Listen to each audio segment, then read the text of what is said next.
Do you want to find a stress-free way to buy your next car? Start at CarMax and shop your way. And if you want to browse with confidence, get pre-qualified online with no impact on your credit score and shop cars within your budget, from luxury cars to family rides. CarMax has options for almost every price range, including more than 25,000 cars priced under $25,000. So hey, want to get started? Just head to CarMax.com for details and get pre-qualified today. Want to drive? CarMax. Hey listeners, this is Peter and welcome back to the History Shorts. Today's episode is brought to you by the Podcast Republic, your ultimate listening app. Discover and subscribe to thousands of podcasts from around the world. Download Podcast Republic today, available on Google Play and the Apple App Store. Today on History Shorts. In January of 1897, a young woman named Elva Zona Heaster Shue was found dead on the floor of her home in Greenbrier County, West Virginia. She was 23 years old. She had been married for 3 months. The local doctor, called to examine the body, noted that her husband, Erasmus Shue, was behaving kind of strangely. He had already dressed the body himself, which was quite unusual. He held her head in his hands throughout the examination in a way that prevented a proper examination of the neck. He was weeping loudly and quite dramatically. The doctor, distracted and perhaps intimidated, listed the cause of death as everlasting faintness, later amended to childbirth complications. Zona Shue had not been pregnant. The case was closed, and then her mother started dreaming.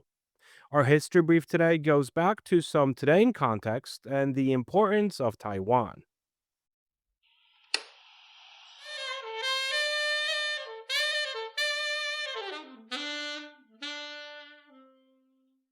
A quick word from our sponsors.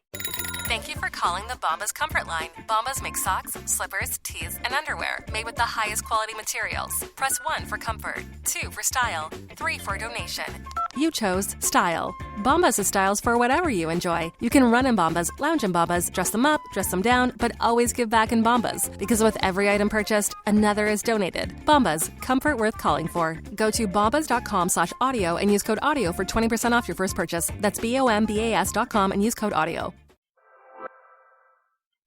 This day in history. On June 11th, 1509, Henry VIII married Catherine of Aragon, beginning a union that would eventually trigger England's break from the Catholic Church. On June 11th, 1963, President John F. Kennedy delivered a landmark civil rights address after the integration of the University of Alabama, calling civil rights a moral issue as old as the scriptures and as clear as the Constitution. Story of the day. Zona Heaster had been born and raised in Greenbrier County, a rural, mountainous stretch of what is now West Virginia, a place of tight-knit communities, deep religious faith, and the particular superstitions and folklore that the Appalachian region had cultivated over generations. She had met Erasmus Stribbling Trout Shue, known as Trout, in late 1896. He was a blacksmith, recently arrived in the county, with a history that Zona's family did not fully know at the time. He had actually been married twice before. His second wife had died under circumstances that were, in retrospect, worth examining. He was charming, physically imposing, and apparently persuasive enough that Zona married him despite her mother's misgivings. Mary Jane Heaster, Zona's mother, had taken an immediate and deep dislike to Shue. She never explained it in terms that the historical record has preserved. She simply just did not trust him, and she was right.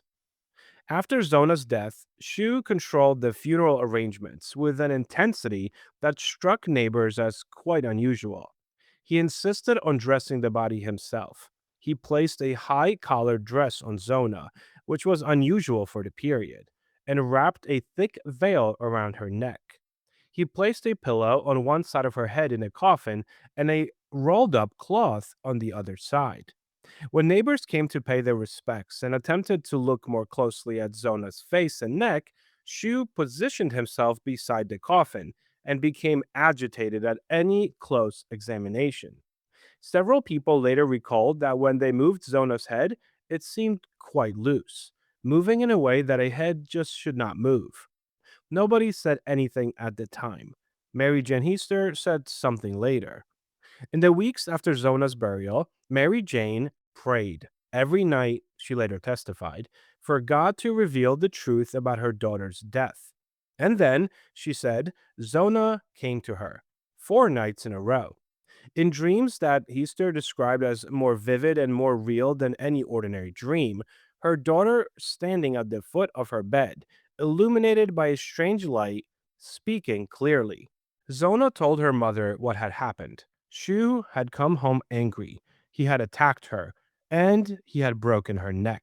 And then, in the detail that the woman found most extraordinary and most convincing, Zona turned her head completely around, demonstrating the injury that had killed her.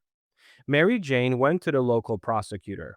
His name was John Alfred Preston, and she told him everything. Preston was skeptical. He was a lawyer, not a spiritualist, and a mother's dream testimony was not the basis on which murder investigations were typically launched in 1897 West Virginia. But something about Mary Jane's account, her specificity, her consistency, the details she provided about the manner of her daughter's death, it all gave him pause. He also, independently, had received word that Shue's behavior at the funeral had been considered strange by multiple witnesses. Preston ordered the body exhumed. On February 22nd, 1897, more than a month after Zona's death, her body was exhumed and a proper post-mortem examination was conducted. What the doctors found confirmed everything that Mary Jane had described. Zona's neck was broken.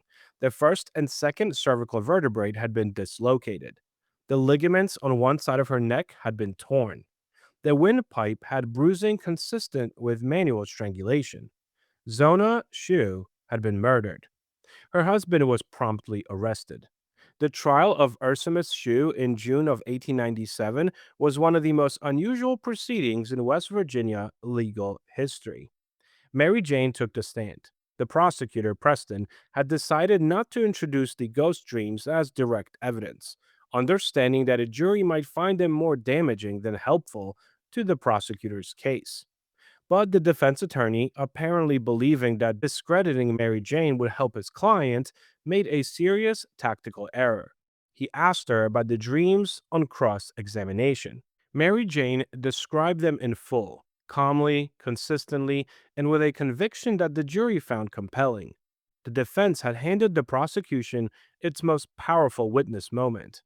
Shue's behavior at the funeral, the physical evidence of the broken neck, and the mother's unwavering testimony combined to produce a verdict of guilty.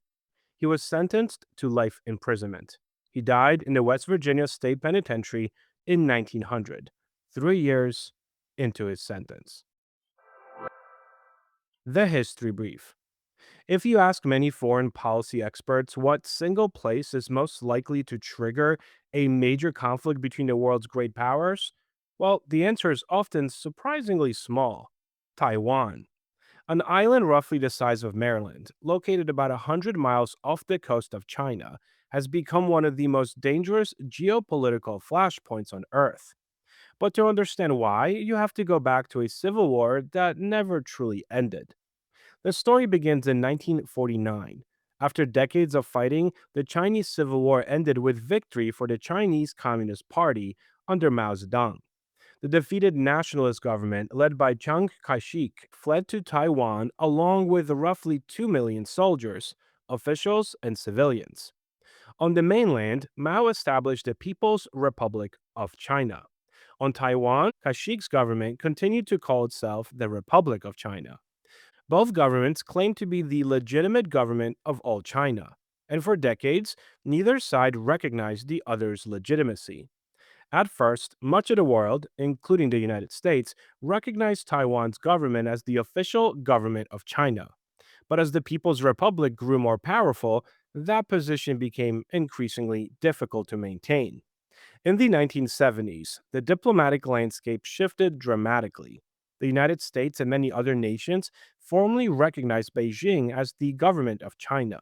This led to what became known as the One China policy, the position that there is only one China, while deliberately avoiding a clear statement about Taiwan's ultimate status.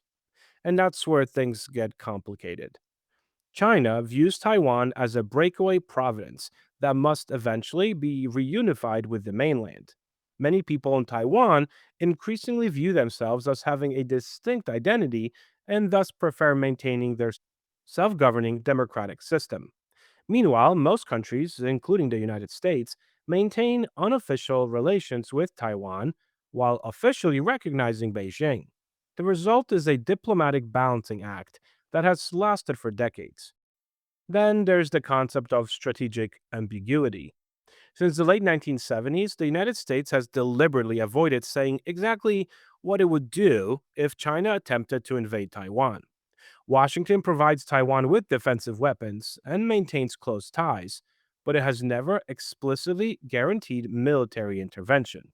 Why, you might ask? Well, because strategic ambiguity is designed to discourage both sides. China cannot be certain that the United States would stay out of a conflict. Taiwan cannot be certain that the United States would automatically come to its defense if declared formal independence. The uncertainty itself is intended to preserve this shaky peace. But the stakes today are much higher than they were during the Cold War. Taiwan occupies a critical position in global trade routes today. More importantly, it produces a large share of the world's most advanced semiconductors, the tiny computer chips that power everything from smartphones and automobiles to artificial intelligence and advanced military systems. A conflict over Taiwan wouldn't simply be a regional war. It could disrupt the global economy, reshape international alliances, and potentially bring the United States and China, the world's two most powerful nations, into direct confrontation. And that's why historians often describe Taiwan as unfinished history. The roots of today's tensions are not found in the last few years. They're found in the unresolved outcome of the Chinese Civil War, the diplomatic compromises of the Cold War, and decades of carefully managed ambiguity. For more than 70 years, that system has prevented a major conflict. The question facing the world today is whether it can continue to do so, because Taiwan isn't just an island. It is the place where history, geopolitics, economics, and national identity all collide. Thank you so much for spending some time with me today and helping make this little show such a mighty success. If you're enjoying this show and would like to help with its production, you can always donate a few dollars at buymeacoffee.com or become a Patreon member to enjoy these episodes ad-free. Both of those links can be found on our website at www.historyshortspodcast.com. And I hope you guys check out our YouTube channel where I have different videos of these particular episodes. I hope you have a great rest of your day, and I will talk to you all again soon.